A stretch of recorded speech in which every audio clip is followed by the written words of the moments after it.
Welcome to the Golf Report podcast. Today I'm joined by Mogie Adamchik, who is a creator and freelancer in the golf industry. Mogie, how are you? I'm doing really well, Gavin. How are you? Thank you for having me. Yeah, thank you very much. Just tell me, so, you grew up in Raleigh, North Carolina. Just tell me about how are things going and, are you currently in North Carolina right now? Just tell me.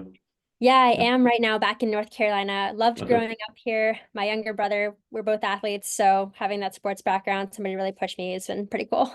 Nice. So you grew up in Raleigh, North Carolina, and you're currently in North Carolina. Do you, just stay with your family when you're there? Yeah, I am right now. Okay. I've been traveling around a lot, so this is a good place to have as a home base. Nice. So just tell me, tell me about growing up in Raleigh, North Carolina and how you got started, playing golf. Yeah, I mean, I'm about an hour up the road from Pinehurst, so always had golf in the back of my mind. Okay. My dad really got into it when we were kids, so kind of a daddy daughter bonding moment would be him taking me to the golf course in the evenings and letting me steer the golf cart. That's really how I got sucked into it, but started taking lessons, and then when I was about 13, started playing in tournaments, and it kind of took off from there. So your website and resume says copywriter, commercial drone pilot, and photographer. That's Obviously there's right. a lot of photographers, but I want to touch on, tell me about being a commercial drone pilot. That's pretty unique and interesting. Yeah, so basically what that means is I have a Part 107 certification from the FAA. So I went through testing and everything, trained, studied, and basically I'm allowed to make money being a commercial pilot now, and it pays into advantage with the work I can do. So I can fly drones over golf courses as long as there's some communication there. And it's definitely an advantage to have eyes in the sky with the camera instead of just being on the ground. So yeah, growing up in Raleigh, North Carolina, we'll get back to your start in golf. What early golfing memories do you have, growing up and, did you play junior golf? Just tell me about, junior golf and, what tournaments you played in, growing up in North Carolina. Yeah, so like I said, I started competing more when I was 13, and the first tournament I ever played in was Pinehurst number one, a US kids event. I think I shot like a 98 or 99 or something, like fresh out of the gates. But playing those US kids events, I met some of my best friends in the world. We're still close to this day. Started playing Peggy Kirk Bell events and got to travel around the North and Southeast a little bit more. So it was something my dad and I would do together, just weekend road trips together and trying different foods and new places, exploring the cities, and obviously competing on the weekends was a lot of fun. Yeah, I can't remember. I've interviewed a lot of people this week. Can't remember, but someone told me that they like actually worked for Peggy Kirk Bell. I can't remember. I don't Nice. know, Yeah, they're but an anyway, amazing organization, doing a lot to help grow the game for girls golf.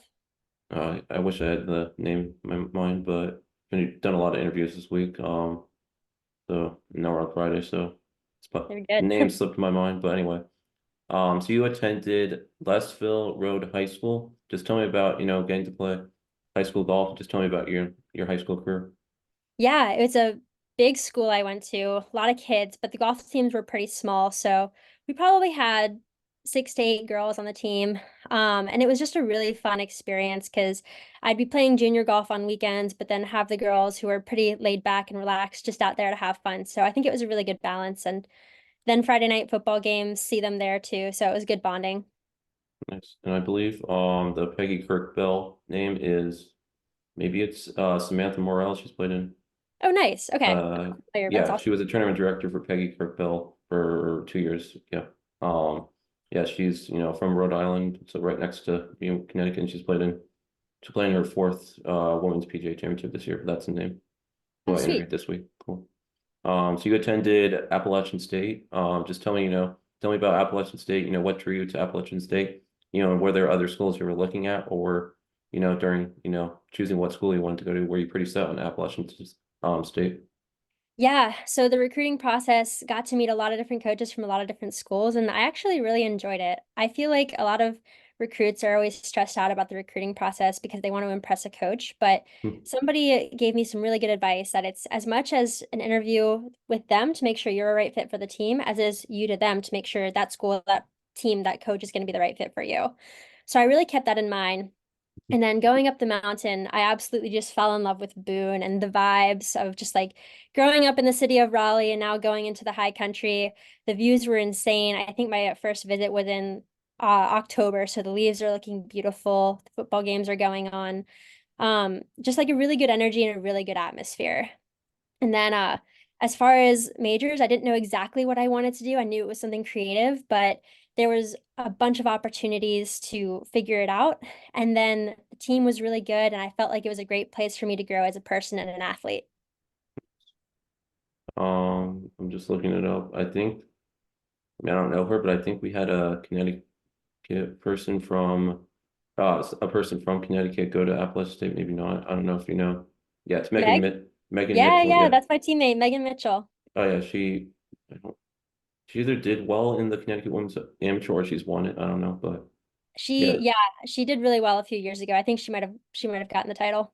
nice. Oh yeah, she won. Okay, cool. Wait, that's my knowledge about Appalachian State. It's just that we have a person from Connecticut who went to Appalachian State and played on Yeah, the she's women's golf awesome. team. Yeah, just you know, after that, just tell me about your time, at Appalachian State. How special was your time at Appalachian State, and what was it like, getting to play Division I college golf? Yeah, I mean, the whole experience over 4 years was really developmental. Obviously, you go to college and you're being a part of something bigger than yourself. Like walking into the team on the first day, I already had a built-in group of friends, and we really kept that. Our seniors cared a lot about us and making sure we were able to have experiences outside of golf, like whether it's just team bonding activities, going over to somebody's place for dinner. Mhm. Um, and then especially in spring season, all the golf courses on the mountains are closed. We have to drive down the mountain every day for practice. So it can turn a 4 hour practice into 6 hours with an hour drive each way. So you're around these people 24/7, but the vibes were always super good, super warm. We're always cheering each other on and just like it's a support system if you need it. So the team aspect, absolutely really loved the girls and the experiences we had together. The school itself, I got exposed to so many new things, discovered advertising, joined some clubs and was able to really like be a part of that, like networking and understanding more about the industry. So Nice. So at Appalachian State, you got your bachelor's in advertising while minoring in graphic arts, in imaging technology, and marketing. So tell me about getting your bachelor's in advertising, because obviously advertising isn't one of the most popular majors, like say a business or computer science or biology or something like that. So tell me about studying advertising, and like what classes or what things would you learn, being a advertising major. yeah, totally. So I picked advertising because I've always been an artist, like I've always been creative. And I knew like I couldn't really do well in the world as a studio artist. Like it was more of just a Okay. hobby, but it was something creative where it was also being around people. And I like being able to build connections and interact. So it seemed like a really good opportunity to kind of bring the both together. And then graphic arts, imaging technology, and marketing were both creative components that backed that up and gave me a little wider understanding than just like specifically advertising. So classes would include like speech, sorry, like a public speaking, great example there. So we would take public speaking classes, ethics, just different communications, international advertising. So understanding how different cultures have different messaging and everything like that. Nice. So after, your time at Appalachian State, you then went on to get your master's at Savannah College of Art and Design. I'm familiar with Savannah. My grandmother lives South Carolina, just probably like 40 minutes or so from Savannah. So Nice. yeah. Just tell me, did you always want to get your master's? What prompted you to get your master's, and what was it like, getting your master's, at Savannah College of Art and Design in advertising? Yeah, so it was actually SCAD Atlanta, not the Savannah location. They Oh, have three okay. campuses. So you were So not the that. Savannah Okay. one is obviously the one everyone thinks of. I went to the Okay. Atlanta campus, and they also have one in the south of France, a small village called Lacoste. So Okay. pretty cool, pretty wide opportunities there. And I chose SCAD because it was a really good opportunity to really hone in on that advertising and then still play golf, but not at the stressful D1 level. I felt like I had a chip on my shoulder, wanted to take it seriously and everything, but it was a good opportunity to really focus more on that education because I knew I wasn't going to be playing professionally. But I Nice. loved Atlanta and a lot of really cool people there, so had a good time. Nice. So correct me if I'm wrong, but you were just recently a photographer for the Australian PGA and Australian Open. Was that this year? Yep, well, that was Okay. 2023, kind of the end of the year. End of December. Okay. But yeah, Yeah. anyway, just tell me about, going to Australia and, working these two tournaments, like what would you do as a photographer? Just tell me about your experience. Yeah, totally. So that came about just through some cold messaging. I was down in Australia just on a long holiday with a friend, and I reached out to the PGA Tour in Australia and asked if I could come shoot the events just as a volunteer photographer, and they brought me onto the team. So the first week we had the Australian PGA Championship. That was in Brisbane in Queensland. So Just showing up at the golf course with the creative freedom to capture all the stories I could find, just like player experiences, fans, everything in between. It was a lot of fun, and the Aussie culture, like they're so enthusiastic about the game, so it was really fun. Minwoo Lee was making a name for himself really there and really took off. So that was PGA. The next week, I flew down to Sydney for the Australian Open. So that tournament's really unique because it has all abilities, men's and women's competitions. So three tournaments going on across two golf courses in 1 week. It's pretty hectic, but getting to run all over the place, catch the big names like Joaquin Niemann, Minjee Lee, everybody in there. And it was a lot of fun. The team was awesome as well. I really enjoyed working with them. Nice. Was that your first time in Australia? Have you been out, traveled out of the country much, or was that your first time? That was my first time down under. And it was a lot of fun. Nice.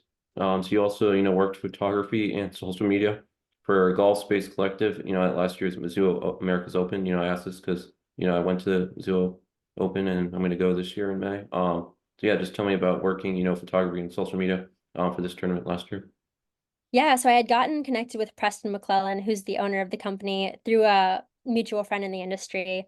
And he brought me on to just do graphic design, copywriting, basic needs, and asked me if I had photographed a golf tournament. So I wanted to give it a go, started practicing with some of the kids in my neighborhood to make sure I knew what I was doing behind the camera, felt really good about it. So Mizuho was my first professional event and had a lot of fun. Liberty National is probably one of the easiest golf courses to photograph. You have the whole skyline of New York City in the background, so anywhere you look, it's gorgeous. And that tournament was really special between the talent of the AJGA being combined with LPGA. So it was really cool to see them kind of interacting and learning from each other. But it was an inaugural event. I think it went pretty well, and I'm really excited to hopefully go back this year. Nice. Did you do the whole thing like I did, like go on the ferry, go by the Statue of Liberty and all Oh that? yeah. Yep, saw all that. That was pretty cool. Yeah, I go to New York all the time, but I've never seen the Statue of Liberty, so that was pretty cool. You get so close to it too. It's really special. Yeah, it's cool. Maybe you'll go this year. Maybe we'll hang out or not. We'll see how Yeah, things fingers go. crossed. Yeah. So you're also a copywriter. So tell me about being a copywriter. Like what is a copywriter? How did you end up being, a freelance copywriter? And also just tell Totally. me, you also were a copywriter for the PGA Tour. So tell me about, how did that end up and, what did you do for the PGA Tour? Yeah, so basically a copywriter, they're the person who's responsible for all the words in an advertising campaign or to give a message. So that can be scripts in commercials, like you obviously see the commercial, but there are words being said. It's writing all those words. Writing taglines and slogans for brands as well.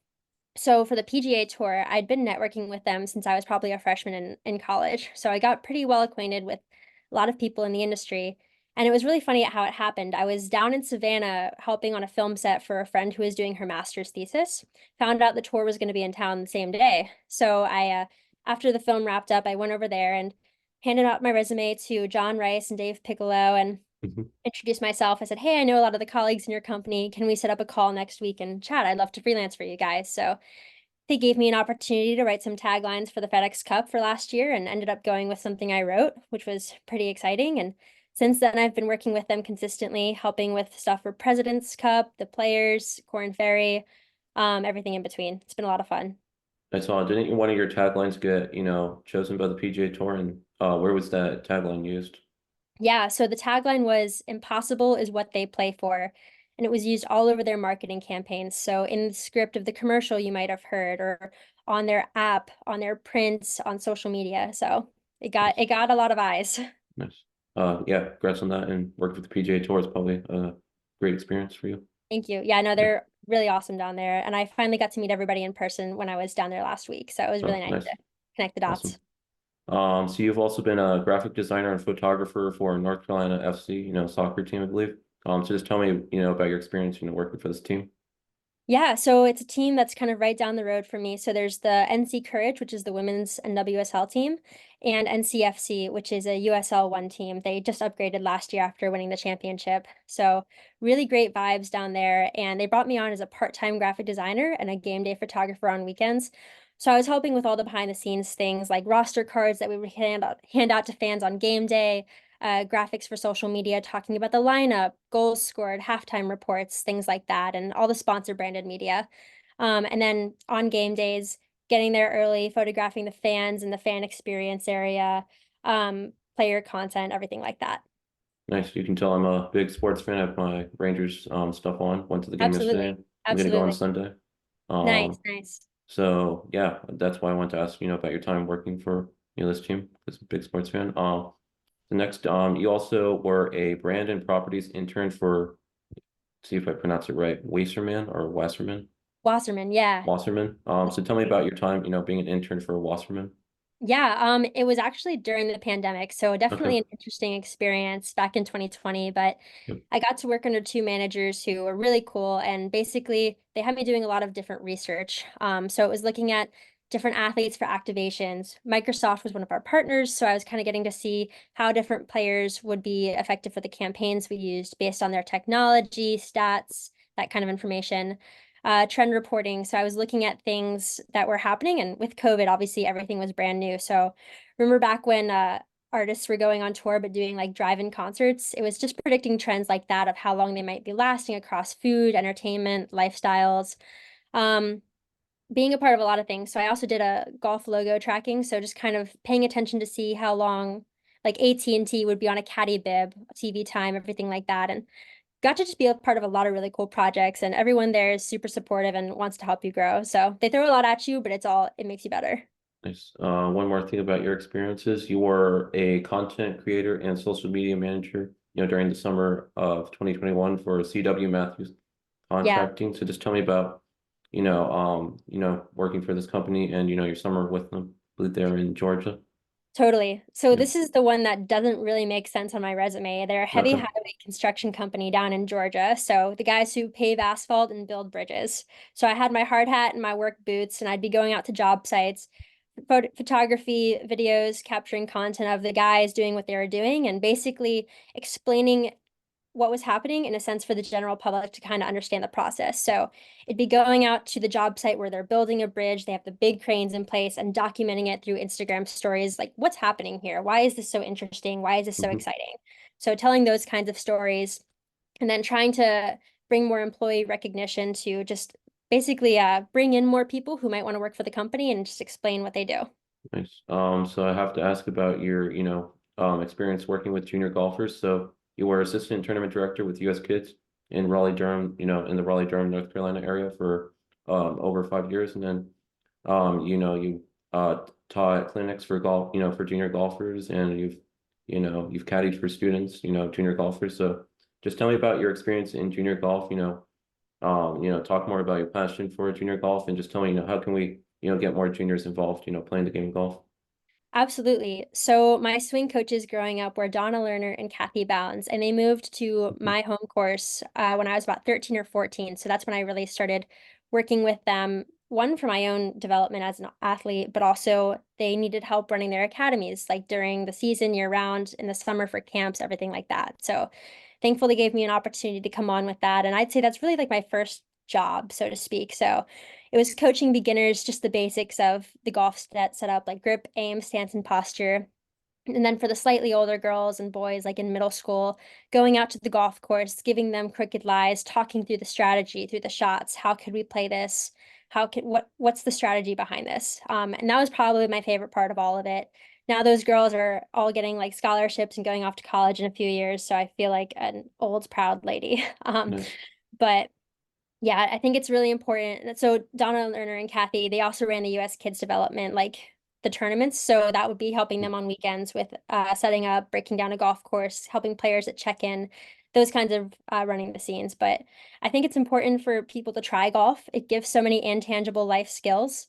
But don't specialize too early because like the Williams sisters, Serena and Venus, they were great athletes because they tried a number of different sports. It wasn't just focusing on tennis. So golf is good because it brings a lot of physical skills to the game, but also you learn integrity, you learn how to make friends in 4 hours, like those kinds of stuff you can't always get with every other sport.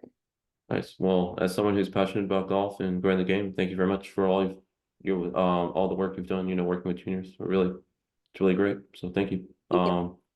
So yeah, you're a freelancer. I've heard the word freelancer, but I'm not exactly sure. So just tell me, what exactly does it mean to, be a freelancer and, work, doing freelance work? Tell me about that. Yeah, totally. So a freelancer is an independent contractor who kind of gets hired for jobs on a task by task or project by project basis. So for me, what that looks like is when I freelance for the PGA, I'm not a full-time employee for them, but they call me up and they're like, "Hey, Mogi, we have this project for President's Cup. We want you to write some taglines." So I'll get paid based on the work I do for that project. Or when it comes to photographing golf events, it's going to be like a tournament basis. Like maybe they want to bring me in Thursday through Sunday or from Monday through Sunday. So it's a day rate that we've already agreed on. And they're like, this is the work we want you to do during that week. So it goes by case basis. Some things are longer than others. So you work, many different, jobs, copywriter, commercial drone pilot, photographer. You also work, graphic design. So, out of all, the positions and, the different jobs you hold, copywriting, graphic design, photography, working as a drone pilot, which one do you enjoy the most Ooh. doing? That's tough because I feel like an eye for photography since I was young. It's something that I've always experienced. So shooting landscapes turned into shooting sports, and I'm trying to bring the two together. So I really enjoy doing that. And then for me, I like copywriting because I really like creating with words. For me, it's like there's a project, it needs a slogan, it needs a tagline or whatever. And it's kind of like these words are puzzle pieces, and I have to fit them together to make it sound as good as I can. So Nice, probably a tie for those two for me of what I like the most. nice. I have two more questions. So how did you get into copywriting, graphic design, being a drone pilot and, photography, how'd you get into all these different, fields? Yeah, so I've been taking photos since I was a kid, and then also just like drawing, sketching, all that fun stuff. So for me, it's evolved into just taking pictures of whatever to more landscape photography, like when I would get to go on vacations to interesting places. And then that's evolved into the golf. So for me, I feel like as an artist with that background, I see things in a lot more scenic way. And then I also want to tell a story because anybody can like take a photo of a follow through, right? Like anybody can do that, but there's emotions behind the scenes. There's players talking to caddies, fans interacting with each other. So there's like a really interesting story there that I like to look for as a photographer. The copywriting that really came about for me more in grad school. I felt like I always was decent with words. I like public speaking.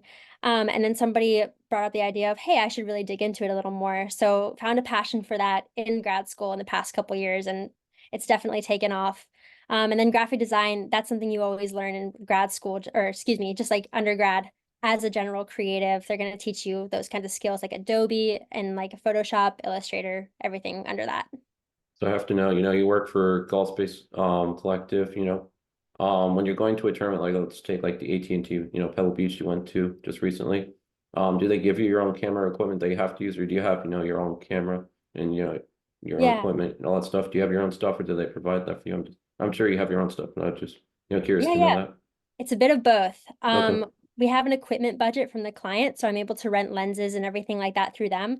But I have a lot of my own stuff. Like I have my Sony I shoot on primarily. I have my own drone and a couple lenses as foundation, but it's expensive. So Nice. since I'm still starting out, I can't afford all of it. So I'm just renting until I have enough to be able to purchase my own. Yeah, so you're in North Carolina, and when you're traveling, all the way out to California to, go to Pebble Beach, how's that like, traveling with all your, camera and equipment and all that stuff? Sometimes it can be stressful. I try to keep it in my carry-on bag, so it just stays with me at all times. But so far, so good. We haven't had any major hiccups, and hopefully keep it that way. Nice. Yeah, you're very young in your career, you're doing a great job, but, final question, what goals do you have for your career? And do you have a 5-year plan, where you see yourself in 5 years from now, or are you Totally. just taking it as it goes, whatever tournaments, Definitely you can a bit of attend? both. I tend to be somebody who kind of thinks about the present moment. Okay. I would like to photograph all the major events in sports. I've got my eyes set on the 2028 Olympics. That would be pretty sweet over in LA. Yeah. In the more immediate future, Solheim, Ryder Cup, President's Cup. You know, I was working on the campaign for it, so I'm hoping I'll get a chance to go photograph it in a bit. Yeah. But those are my just creative goals, like as a photographer, and obviously anything else that comes up, just super excited about the opportunities. But more than that, I've realized recently that there's a huge network of female creatives in sports, like across the NFL, NBA, soccer, but there's not so many in golf. Like I'm trying to find contacts, and whenever I see another woman who's taking photos or doing social media to golf tournament, I get really excited. So since it is still more of a male-dominated industry, I think it would be really cool to build a network for women creatives from all those backgrounds to come together and chat about opportunities, struggles, lessons learned, ideas, things like that. So maybe that's something I'll try to get on in the next coming months, just to create a little bit more of a network with that. That would be pretty fun. Right, so you mentioned Ryder Cup, it's in Bethpage. I live a couple hours from there, so I go play there a couple Nice. times a year. But have you ever been there or no? I've been once. I played the black with my family a few years ago. Nice. Yeah, I would say, carrying camera equipment, I'm sure backpack and all that stuff. Even I was just, was in September, it was 100 degrees and it was very difficult. Almost didn't finish the round because it was too hot. But anyway, I'm sure that would be a very difficult, because it's known to be one of the most difficult walks in golf, Totally, but bring it. Bethpage. But yeah, I'm sure it'd be very difficult, carrying your camera, backpack and all that stuff being at, Bethpage in 2025. But I'm sure I'm going to try to be out there in 2025 if I can. Yeah, totally. And I feel like for me, I have the background of, I was a college golfer in the Southeast, so I'm used to the hot, humid summers, hilly terrain, walking 18, walking 36 even. So a little camera on my back, I still got it.